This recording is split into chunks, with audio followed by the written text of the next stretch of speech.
asalaamaaleykum Sénégal sénégalais yi fu leen tolloo Khadim Gueye dellu si na tey la dimanche di leen nuyu di leen ziar di leen jox seen wàccuwaay di leen ñaanal di sàkku ñaan ci yéen ñi may xool ñëpp ne leen amin ñaan gi nee na amin waaw kay ñu dellu siwaat nag tey ak ñetti sujet ñett waaw benn bi ci Kebs Thiam la bu TFM digganteem ak Mame Diarra Fam ok deuxième bi Ibra Fall Canada ak digganteem ak Ousmane Sonko xalaatam ci Ousmane Sonko loo xam ne yàgg na ko wax ku xam Ousmane Sonko moom tamit vraiment ñëw am témoignage boo xam def na ko ci Sonko dina wax ak yéen ngeen dégg ko kenn ku ci nekk nag sa magum bopp nga ñetteel bi mooy koo xam ne ma nga ne ñu denc tey ñuy tëj ko ca kaso ba kenn ñaanul kenn kaso waaw waaye ni ku toog ci réseau bi di wax toujours da nga war a assumer aussi waaw parce que critiquer état mën naa ci d'accord et tout ce que tu veux mais dem bay tooñ ay doomu aadama te boo tooñee sénégalais comme yow mu porter la plainte ñu jàpp la tëj la nga ñëw fii di ñu gëmloo ay dafay déranger ay Macky Sall ak day déranger diw ak diw yoonu Macky Sall nekkul ci yooyu sénégalais bu ma tooñee man la tooñ maa koy porter plainte wala ma tooñ ko na ma porter plainte moom kooku yoonu Macky Sall nekku ca kooku dafa war a leer waaye pour ñoom victimiser wu bi ñu tàmm mooy dañuy toog fii di wax di teg di sosal ay nit di leen saaga di leen wax yu ñaaw wala ñuy tooñ ay communauté te teguñu ko fenn te bis bu leen yoon tegee loxo ñu bëgg ko lépp ne état bi Macky Sall mooy dictateur bi Macky Sall mooy tëjlu mel ne Macky daal moo ne fee ca palais de justice ku wax mu ñëw jàpp la wala mu tëj la toog ngeen fii saaga ngeen ko saaga yu nekk lu ñaaw lu ne wax ngeen ko ci président ak famem dem ngeen ba manque de respect ki nga xam ne c'est le chef de l'état te kenn ñëwul jël leen bis bu ne ngeen dégg ko ci ñoom Tunkara gars yi ne ci liveur yi ne ci réseaux sociaux bi kenn ku ne wax ju ñaaw ju ne wax nga ko ki nga xam ne si mooy premier citoyen Sénégal moom mu am muñam toog jàpp njaamuram mënoon leen a topp mënoon leen a jàpp xañ leen seeni wayjur waaye defu ko waaye bu ngeen rombeeloon nag tooñ un citoyen comme yéen mu porter leen plainte da ngeen war a assumer seen ay responsabilité pas ngeen naan Macky Sall la parce que féetewuleen ak moom Macky ka féete ak moom ak ka féetewul ak moom wërta tooñ moroomum sénégalais Cheikh Omar Diagne loolu la def tooñ na kilifay diine yépp tooñ na leen te naa leen ko tegal xaa lu mu leen di wax da leen koy documental ngeen dégg seen noppi bopp waaw gis ngeen bërki démb naa fekk yooyu ay xurum xaax ak ay Maris Guy Sagna yu kenn xamul ñoo xam duñ référence ci àdduna ok ñoom ñooy taxaw naan dañuy dem di protester di rayante dégg ngeen sax Guy Sagna prochainement dañuy dem ca prison ba directement jéem wut nuñ ko génnee au nom de quoi moom biñ ko tëjee ci kaso ci ay tooñ ndax dafa dem génnee fa kenn voilà loolu dañ ko leeralal bu ngeen déggee lii Cheikh Omar Diagne wax bañ yóbbu ko ca kaso ba ndax jar na ngeen di génn léegi ku ci àndul ak Macky daal lépp loo def dañ la war a yamatul ci Sonko léegi lu takk ci Sonko sax dañ war a woo nit ñi ñu génn dañ war a créer violence au nom de quoi te ñoom ñu ne fii di tooñ Cheikh Omar Diagne ñaata tarixa la tooñ fii un homme toog fi ñuy wax muy def mooy lii dal Baara Njaay mii bis bu ne mu ñëw ci télé yi di sosal nit ñi plateau bu ne mu toog fa li muy wax dara xamu ko ci ba bërki démb ci Adji Sarr dégg ngeen mu ne moom ma nga woon foofa di déglu la ñuy audition bañ tegoon face à face Adji Sarr Ndeye Khady Ndiaye mu leen di nettali la fa ne woon lii la ko wax lii la ko tontu nangam naa ñu ne ko loo foo ko teg mu ne ma nga foon tey kàcc te jegewu foon kooku nag dina wax mën nañ ko may ba muy laal état bi laal xas Macky Sall def lu ko neex waaye bis dina laal sénégalais comme moom bis buñ ko jëlee yóbbu ca kaso bee bu fi kenn génn naan dañuy manifester dañuy def lii parce que ñii dañoo yabaate dañoo yàpp sénégalais yi mel na yéen amuleen lu ngeen def loolu topp golo yu tekkiwul dara xëyuñu gontuñu defuñu lenn ñoom ñoo bëgg a dem sax ci assemblée bee quoi tu te rends compte ay Cheikh Omar Diagne ay xarum xun xaax ay Maris Guy Sagna mais ban parlement lañ war a am Sénégal quoi ay vauriens yu tekkiwul dara waaw di tooñ bay tooñ ay sénégalais dañuy dem di provoquer bu ñu leen porter plainte ñu arrêté leen nag ndax diffamation wala benn affaire ñu ne non Macky Sall mooy dictateur bi moo leen tëjlu lan moo ci yoonu Macky Sall dafa dund seen maam sax dafa leen a tal ñetti point yooyu lay développer tey mu leer ñu départ ci KEPS ak Mame Diarra Fam bi nekkoon député fii ci Italie bi ma nekk KEPS li nga ko wax yépp dëgg la loolu moo ko wax ñu déglu KEPS après mu ñëw développer ci tuuti avant ñuy dem déglu leen fii. en tant que li nga xam ne moom mooy sa liggéey ñu jàngal la ko naturellement j'ai fait des recherches parce que bu ñu mënee diw la ñu invité rek damay def recherche automatiquement parce que bëgguma dem toog ci solu télé solu toog di tegale samay tànk avec la tête vide te du ma xam lu may wax ci doomu aadama bi. alors bi loolu amee ci jour bi lañ ma wax émission bi ma dem defi samay recherche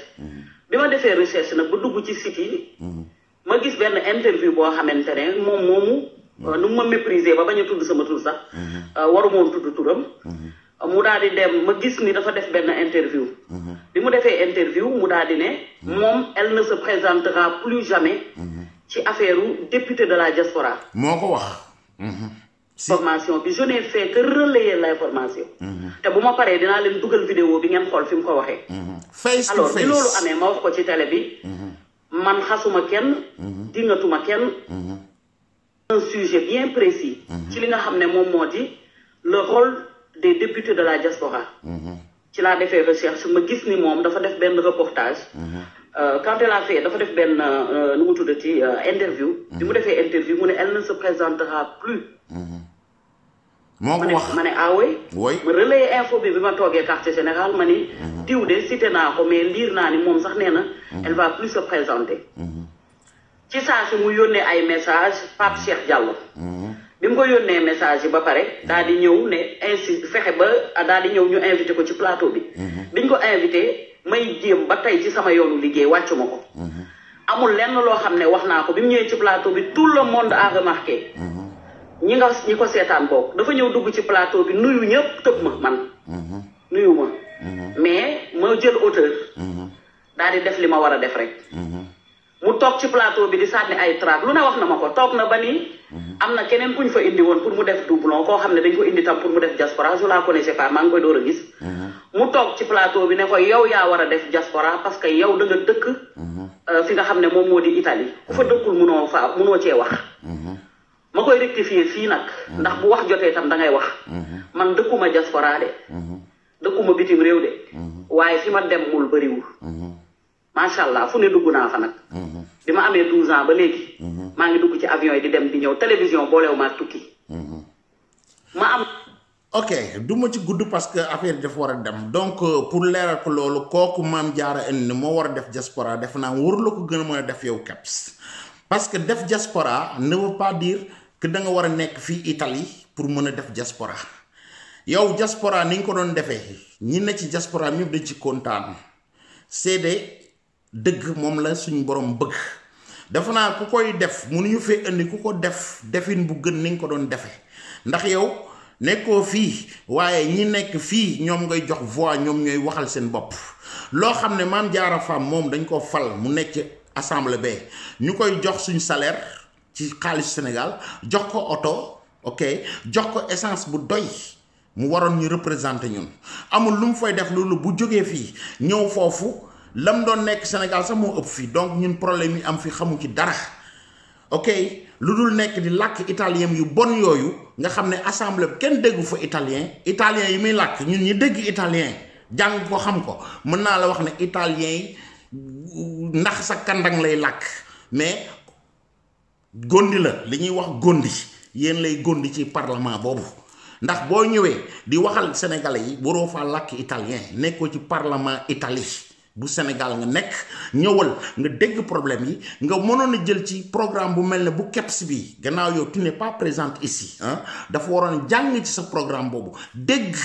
ñi ne ci émigré bi muy Italie fii ñu nekk ak yeneen réew yi problème yi ñu lay exposé moom mu jël ko en tant que député mu jël ko en charge dem ca député ba yuuxu ko fa moo gën mu nekk di fa yuuxul ay Ousmane Sonko yu kenn xamut di jaamu pour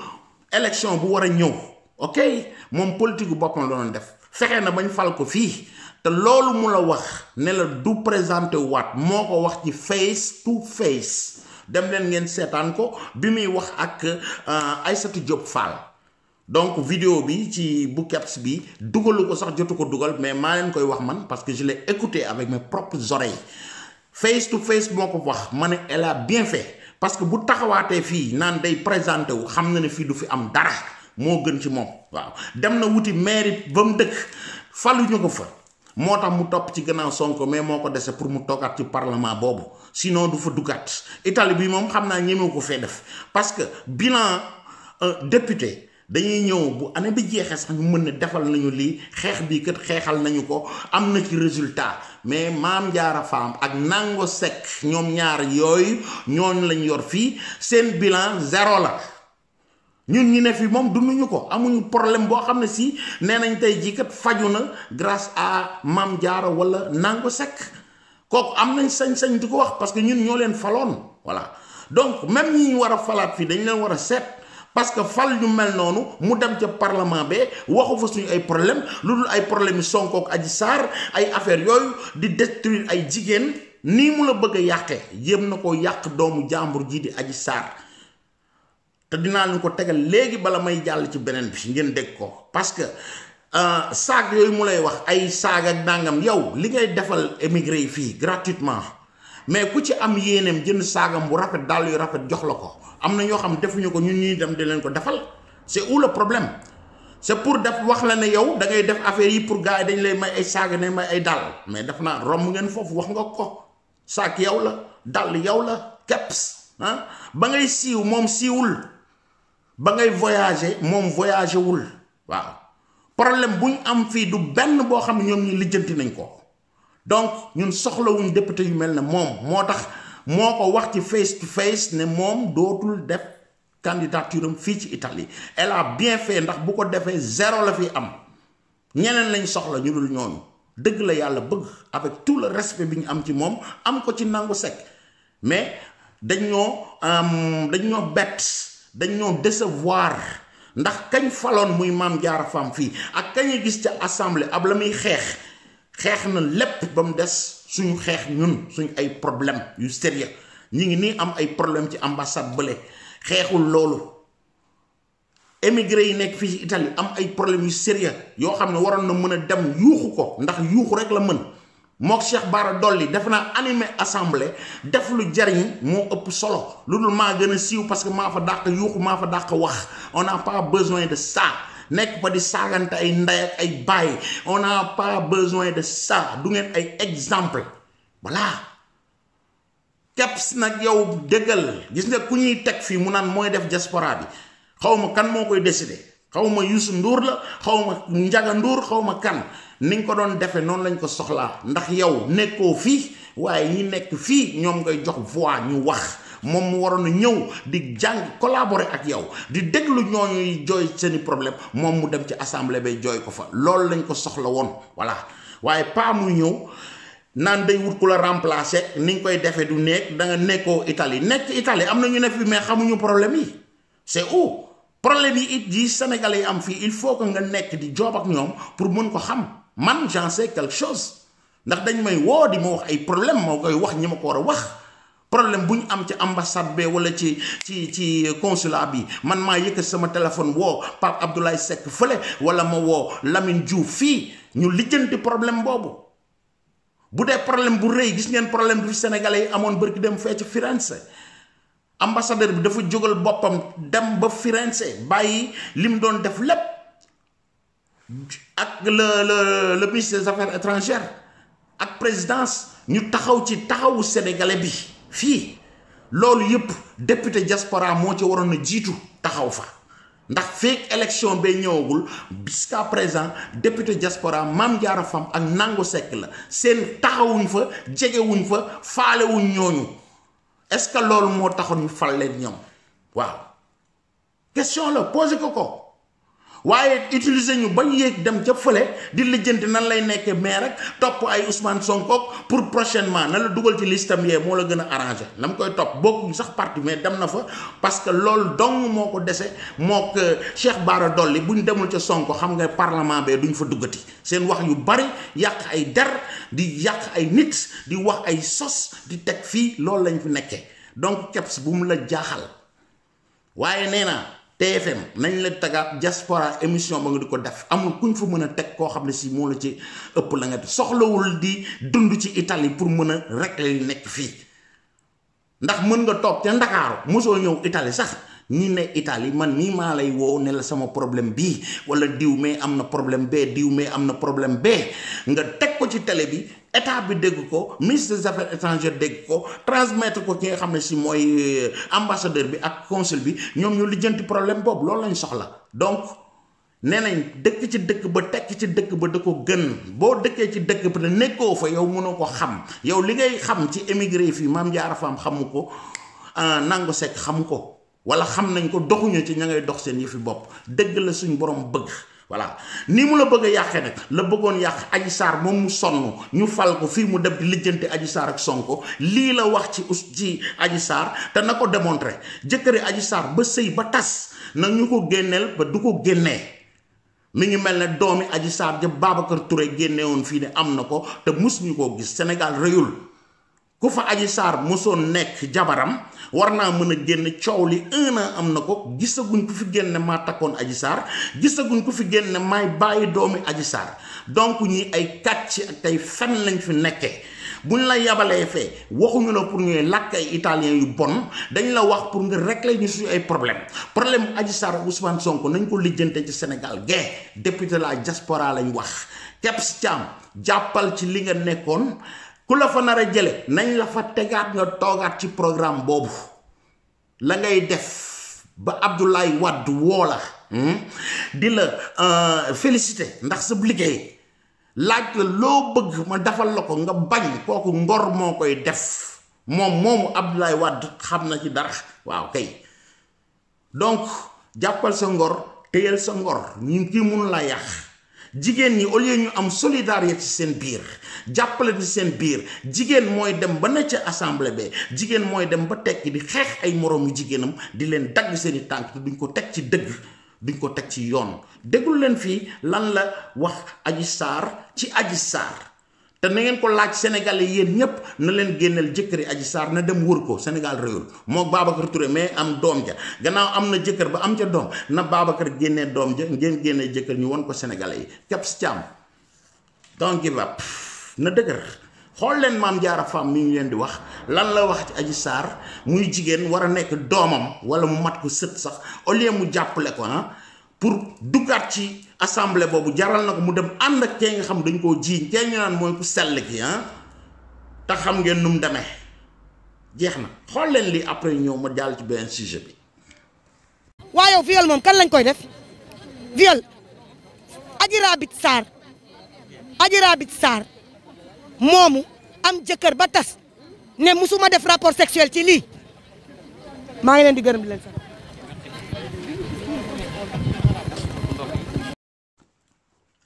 mi ngi noonu yéen a gisal seen bopp kii mat na ko waxuma la yaay waaye mat na ko sax maam xool ni mu taxawoo xale bu jigéen bi sos fen kàcci loo xam tegu ko fen àdduna du yàgg ba mu génne leen jëkkëri Adji Sarr jamais koo xam ne dafa waroon toog fee kaasal Adji Sarr en tant que jigéen en tant que yaayam en tant que maamam gannaaw ndeyam dundatul waroon na toog place yaayam waaye di ko détruire pour ambition politique xam nga loolu du rafet du lu jekk du lu taaru Mame Diarra Fam Kebs moom moo toog ci face to face dem leen ngeen déglu ko moo ne moom du nekk candidat ci élection yi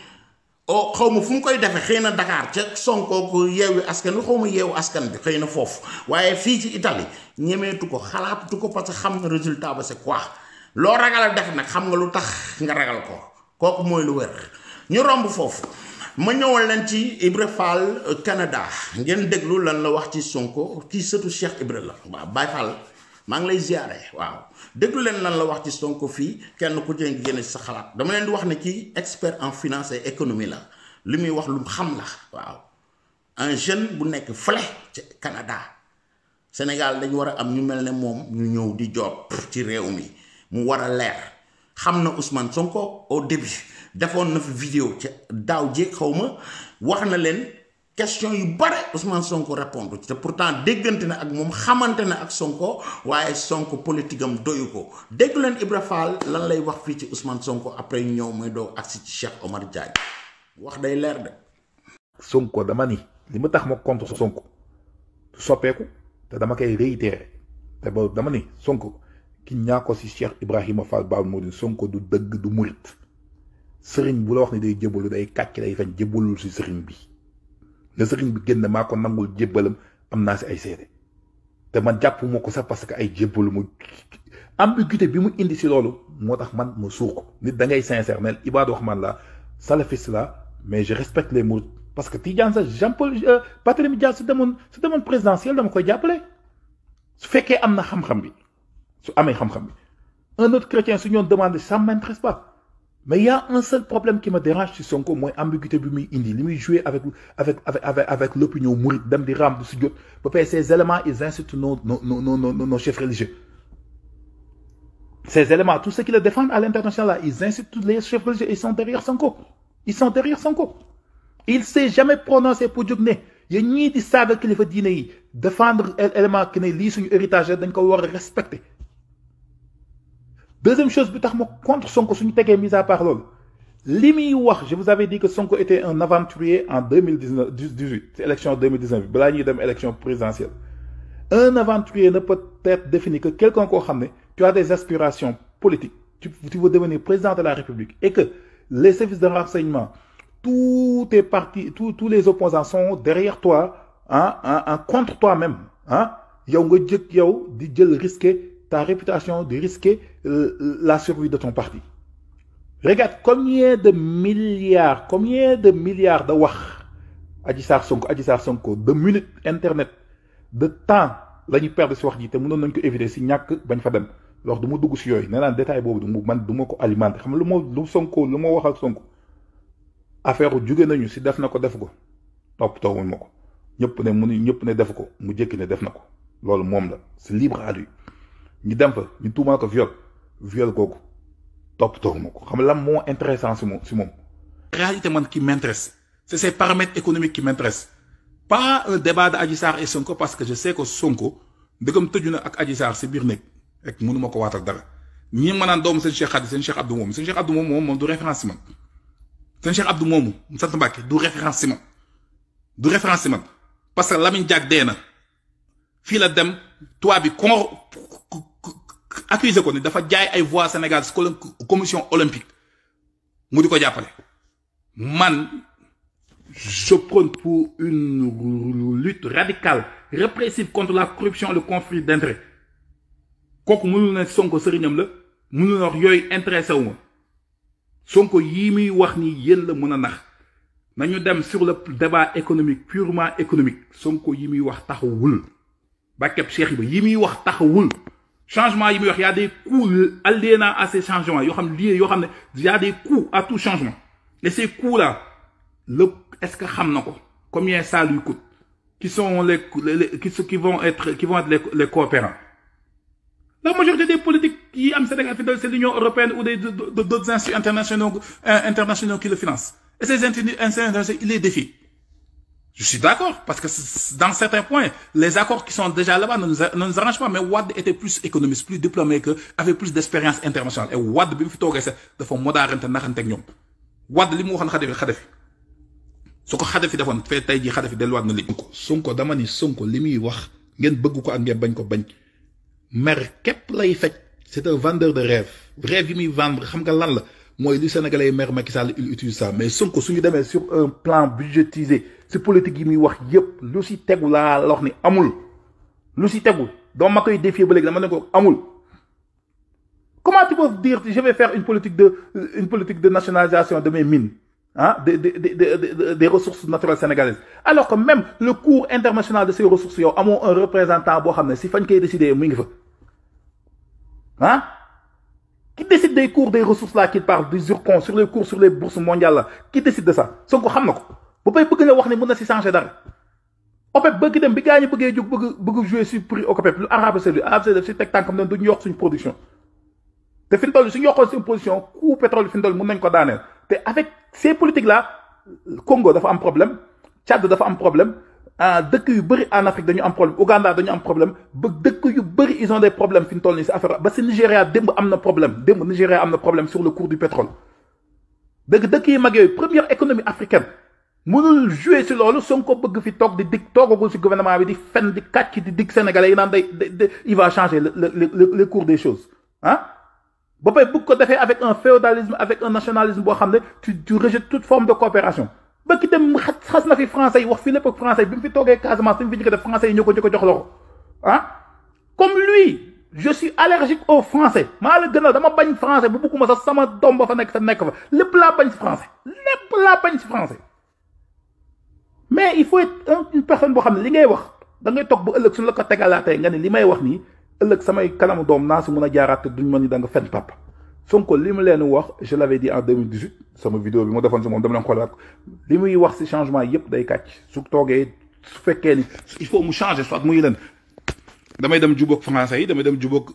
occidentaux yi damay jëme mais yi may wax mais fii politique dafa am politique boo xam ne donc d'inflation c'est quoi non arrêtez ces conneries là Sonko li muy wax laa leen wax li muy wax su fekkee ni bàkkeb Cheikh Ahmadou Khadim ak Cheikh Ibrahima Fall su fekkee li muy wax si politique économique yi muy waxee dëgg la si moom maa koy fay ñuy dem man ak moom débat moom wan Sénégal li muy wax du dëgg si fiscalité si politique monétaire si nationalisation de nos économies yooyu yëpp muy wax c'est des réalités qu'il doit faire face et il ne peut pas y faire face actuellement seul avec ces politiques yi muy prôné donc nag bàyyi lem ma du ma tuumal man ànd ak Karim ak ànd ak ku mu mënta doon laa la wax man su may ku may ànd ak yow si dëgg lay ànd ak yow doo ma def sa jàmm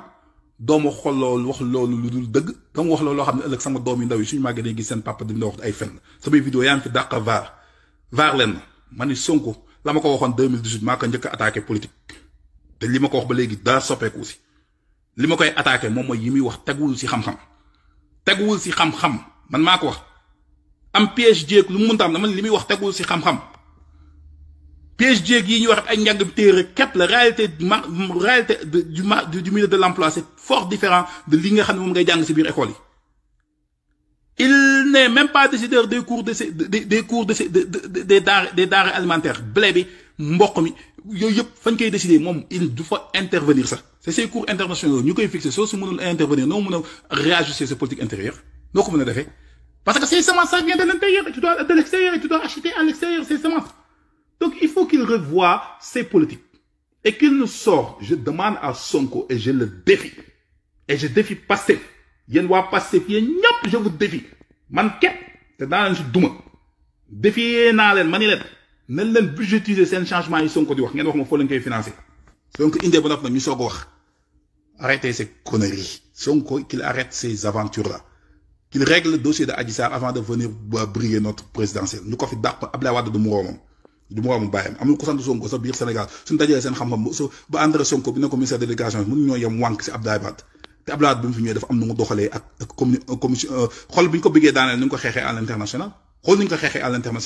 Abdoulaye def say muccul Sonko bëgg ñu dugal si guuta goo xam ne ay wax la Mugabe Sonko dafa gënoon bi Mugabe di nekk si dëgg dooleem lan la Sonko ëppale Mugabe xool Mugabe nuñ ko defee Sékou Touré Sonko lan la ëppalee Sékou Touré xool Sékou Touré nuñ ko def du ay waxuma la rey bi de xool politique am nuñ ko defee biir Guinée mënul décoller ba léegi pour loolu xool Rio Tinto li muy def Guinée fi mu toll nii arrêtez ces conneries gars yi on parle sur un plan économique boo xam ne c'est y a des réalités yoo xam ne on n'est pas indépendamment isolé de ces réalités on est dans un nu mu tudd dans une toile d'araignée boo xam ne ñi koy diriger ils sont à l'extérieur donc il faut que ñu xool comment on va lutter te lutte bu Sonko mu suñu indi woon Abdoulaye Wade indi Senghor indi Abdou Diouf indi Macky Sall jël jikko yi gën si ñoom def ko si jëmmi Sonko jël jikko yi bon yëpp dindi ko jël jikko ñëpp yu baax président yi baax si àdduna def ko si Sonko su fi ñëwoon di diriger Sénégalais yi te sans xeexul corruption sévèrement et radicalement corruption xeexul conflit d'intérêt mais comment actuellement on peut créer plus de 5000 emplois au Sénégal fi mu toll nii si ay conflit d'intérêt yoo xam ne ñaari nit koo xam ne day nekk président koo xam ne fi mu toll day nekk président député day nekk président conseil communautaire doon nekk maire dëkk day nekk député dem nekk président conseil départemental yooyu yëpp ay xeex yu ñu war a xeex la dañu war a xeex indiscipline boobu patriotisme boobu nekk si suñu biir fonction publique ba noppi xeex corruption le facteur limitant li yàq diine bi yàq Sénégal mooy corruption ak conflit d'intérêt te conflit d'intérêt yéen moom ngeen nekk nii parce que seen intérêt mooy Sonko mais xoole leen yéen intérêt au Sénégal yëpp ndax Sonko il le fait yéen waa Pastef ce conflit d'intérêt nag seen intérêt mooy seen parti politique dem présidence je suis d'accord mais est-ce que moom Sonko lui il fait l'affaire du Sénégal et je dis non parce que c'est un aventurier et je te dis la capitalisation du risque si tu t'arrives pas à le faire sur le dossier Adji Sarr hein si tu n'arrives pas à le faire pour ta propre famille si tu n'arrives pas à le faire pour ton propre parti, moi, je n'ai pas confiance à te donner les manettes pour diriger le pays. Non, tu ne peux pas diriger ce pays-là. Mais on verra là, avec, commence à faire des réalisations en Ziguinchor, on va voir. Mais, s'il te plaît, épargne-nous de lier aucune coopération avec les Français, hein, parce que tu es anti-français comme moi, là. Arrêtez là. Moi, je suis anti-Macky Sall. Je suis anti-képp koo xam ne yow da nga nekk di jaay sa bopp tubaab yi mi français yi les européens je suis anti tout ça mais pour le faire il faut xool si politique bi nga jëm comment tu vas le budgétiser quels sont les coûts et où tu vas les financer et Sonko nag loolu su répondre rek mu mën a toog wax ak moom mais kon ko wax ko rek il est aventureux solution yi mu doon diriger livre bi solution livre bi soo ko liree ba léegi y a aucun coût chiffré de li muy wax comme noo nga mën a gëmee ku leen wax ay kasaw yooyu. voilà mi ngi noonu kooku mooy Ibra Fall bu Canada waaw mi ngi noonu surtout Cheikh Ibra la moom lañ ko tuddee sax mi ngi yokk donc kenn ku ci nekk amal sa xalaatu bopp wax na leen xalaatam te moom ci xam-xam lay waxee waaw nga ànd ak moom nga bàq ànd ak moom man am na point yoo xam ne du ma ci ànd ak moom waaw waaye du tee man du wax ne nitu dëgg la day wax dëgg di ko teg mu neex ak mu naqari waaw jugel leen seen bopp léegi nañ élément bu mujj bi mooy Cheikh Omar Diagne ki nga xam ne si yoon teg na ko loxo ok ki nga xam ne ñoom Marius Guy Sagna naa fekk yooyu sagaru nit yooyu di wooye seen bopp ay activiste yalwaankat yeeg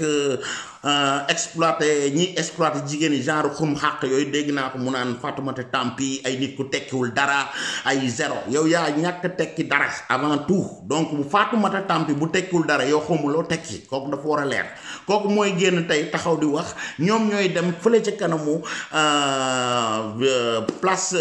de l'Obélisque di yuuxul ki nga xam ne si mooy ki nga xam dafa tooñ ba toññar bi ñépp a ko mere waaw tarixa yi lay dem di tooñ parce que dafa am agenda personnel am génn na sax ci li nga xam ne si mooy ànd sàmm jukko yi nañ ko waxee ok te dinaa leen woon ci li ma leen di woon séquence yi di ngeen ci gis koo xam ne sëriñ ba jóge Touba bokk ci ñoom keroog ba muy wax di leen xamal ne ñiy saaga suñ kilifa diine yi fi ñu féete xam nañ ko te ñoom ñi moom lañ supporté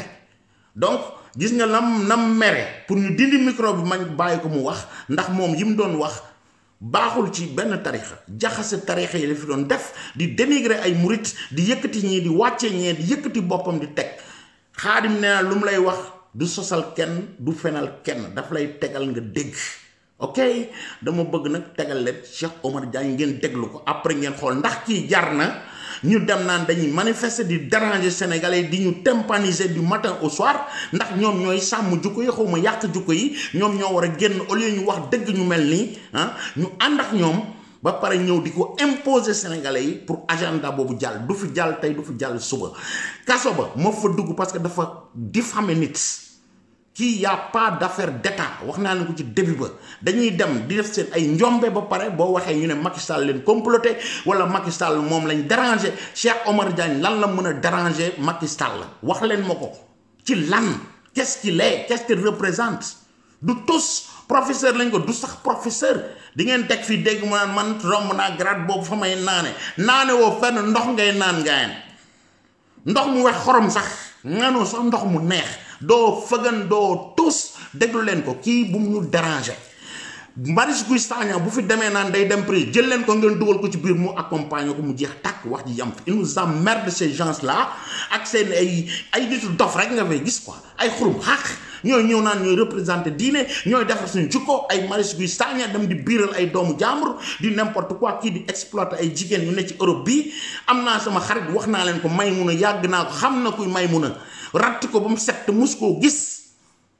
ñooñ ñooy defar jukko yi sénégalais yi ñooñ la ñuy tëj ci kaso bi ndax tooñ yi ñuy tooñ ak attaqué le chef de l'État ñu bàyyi leen ci ñu dem bay attaqué sénégalais normal comme ñoom mu porté leen plainte yoon jox ke dëgg ñu jàpp ko ñu ne Macky Sall la may leen sénégalais yi jàmm déglu leen ko fii laa leen tàggoo ba ci beneen vidéo incha allah dinaa ñëw ak yéen suba incha allah ci beneen vidéo boo xam ne Saint-Louis lañ ko réalisé ak président li mu fa def li nga xam ne le ministre Mansour Faye def na ko fa daañ ci wax parce que yooyu moo ëpp solo parce que débat bi léegi ay Adji Sarr Sonko ay Mame Diarra Fam ces gens là ay inutile ay Xrum Xax ay Marius Guy Sagna ay capitaine Touré des vaux waaye nit yu tekkiwul dara mënuñu wax lan la président di liggéey sax léegi quoi débat bi léegi dañ ko yàq ndax benn sujet plateau yi doo ci dégg xam-xam doo fa dégg dara ay dof rek la ñuy invité kenn ku ne ñëw di ratatati ay Baara Njaay genre yooyu ay xawma lan Dame Mbodj la xawma mel ne bëy yu rëcc ñoo xam ne duñ wax xam-xam duñ wax xalaat bu rafet ne rien lu dul wut lu neex waajee pour bu faloo fal leen Baara Ndiaye bu ñu demee ba ne mooy analyste police Sénégal na ñëpp jël seeni bagage ñu dem quoi un illettré buy wax sax violé sax lay wax violé këy ko ñu Adji Sarr violé wuñ ko mais yow xoolal gars yi non xoolal gars yi seetaan leen Cheikh Omar Diagne ngeen attel seen bopp quoi jeex na ba ci fan yi incha allah ba suba wala ginnaaw suba ak beneen vidéo peace and love ciao. lu tax kon taalibe murit ñëw di laaj nguur gi te mënu koo gañe xoolu jullit bi sëñ moomu ko muy sëñ Touba ak ku dul sëñ Touba. dama war a mettre Khadim Rassoul dans mon cœur je lui ai répondu ma ne ko absolument non Khadim Rassoul man je le mettrai pas nekkul moom sama xol ma ne ko en plus nag loin d'être d'une créature qui est loin d'être la meilleure maanaam la meilleure d'ailleurs maanaam ku ma wax mooy sëñ Touba laa ne c'est pas la meilleure créature d'Allah Touba c'est pas la meilleure créature bu yàlla bind. diine la man tarixa moo bokk dafa leer man tarixa Sidi Ahmed Tidiane laa bokk sama bunt Cheikh Tidiane mooy Baye Niass. le degré de liberté bu un Tidiane am dans la Tidiane la murit amu ko si tarixam la murit joxuñu ko liberté dañoo nangu toute sa liberté sëriñ moo ko yor. bon yow nag ni ngay fonctionner sa tarix ak ñun ñuy fonctionner du benn kaay nag ma xamal peut-être lu ndaw li xam ne xamuloo ko ñun suñu tarixa ay nawle la ma tarixa du dem ziare nit wala topp ci ginnaaw wala di raam ci gannaaw nit wala di joxe xaalis mooy tax ma sama tarixa wér ñun tarixa bi ñu nekk ñun tarixa bu noble la tarixa xam-xam la tarixa ndaanaan la donc est-ce que comprendre li ma bëgg wax nii moo ne ñun bokkuñoo ñeneen ñi ñun c'est le haut niveau nag nous sommes libres donc nous sommes libres ñun kenn moom la murit amu ko si tarixam la murit joxuñu ko liberté dañoo nangu toute sa liberté sëriñ moo ko yor seulement nag travail may def nii da bëgg gaay comprendre bu baax a baax ça dérange beaucoup de nit yi xam ne ñu ngi si ay tarixa fii Sénégal wallahi asim parce que li may wax daf leen arrange dama nekk di jéem a yeewi taalibe yi dama nekk di jéem a yeewi yenn taalibe yi xam ne leen tënk ci lu dul yàlla leen tënk du yàlla n'est-ce pas ñooñu moom vraiment maa ngi dox ci jëm leen a yeewi te ñu si bëri am na si kenn maa ngi koy sànq Xaadim mii tey di nga tey sama fii dafa leer Xaadim moo ma ko leer la tey daf si am kenn ki xam ne dafa ma woo téléphone wallahi asim ne ma sëriñam dafa ko tere mooy déglu ne ko xaaral ngay déglu parce que ko commencé ay question mu ne ko xam ne la déglu Cheikh Omar mu ne ko waaw mu ne ko kooku bu ko déglu te kooku li muy wax dara leeru si kenn xamul lu muy wax lan la xam nga bu demee ba sëriñ di wax ay taalib bul déglu diw aujourd'hui tarixa bi nga xam ne moo fi ne muy tarixa Tidiane moo fi ëpp mbooloo Sénégal on le veuille ou pas lii nag ñoom xam naa ça les dérange ñoo jàpp ne c'est pas normal ñu topp ay naar te dañuy fàtte ni yéen tuuti sam naar la te mooy kilifa Sëriñ Tuubaa donc ñii nag man dama jàpp ñoo am problème maa ngi gis kenn si ñoom sax muy expliqué ne waaw leen di merloo mooy 3 millions de personnes yi nga xam ne ñoo ñëw ñu ngi ñëw ñoom man en tant que Tidiane mënu ma am problème ci ay 3 millions de personnes yu déplacé wu quand même il faut savoir raison man déjà nombre moo ma jaaxalul man fi may évoluer nombre jaaxaluma fa waaye moo wax ko kese ne ko man kii sama sëriñ muy Mawlana Cheikh Ibrahim Niass waxuma moom ay taalibeem n'est-ce pas man dama ne kooku moom sama am na benn taalibe mu tudd Cheikh Tahir Bauchi kii mu ngi Nigéria moom kese 20 millions taalibe la am Nigéria moo population Sénégal te kooku yéemu ma n'est-ce pas donc yéen nombre yi ngeen di wax ma daf may jàppalee yaa ngi ñu am ay centaines de millions taalibe dans le monde que yuuxuñu yi nga may wax ay waxu 3 millions ñu dajeeg 2 millions. watawaasaw bil haqqi watawaasaw bi sabr kon loolu na ko Sénégal yëpp xam audio yi mi ngi tasaaroo dañoo saaga Seydi Hadji Malick Sy saaga Serigne Touba saaga si Amadou Fouti Tall tudde leen ay mécréants waliyas billahi taala loolu fii lañ koy waxee ndax fii mina sala tribune la boo xam dañ ko war a wax fi lépp lu ñu war a def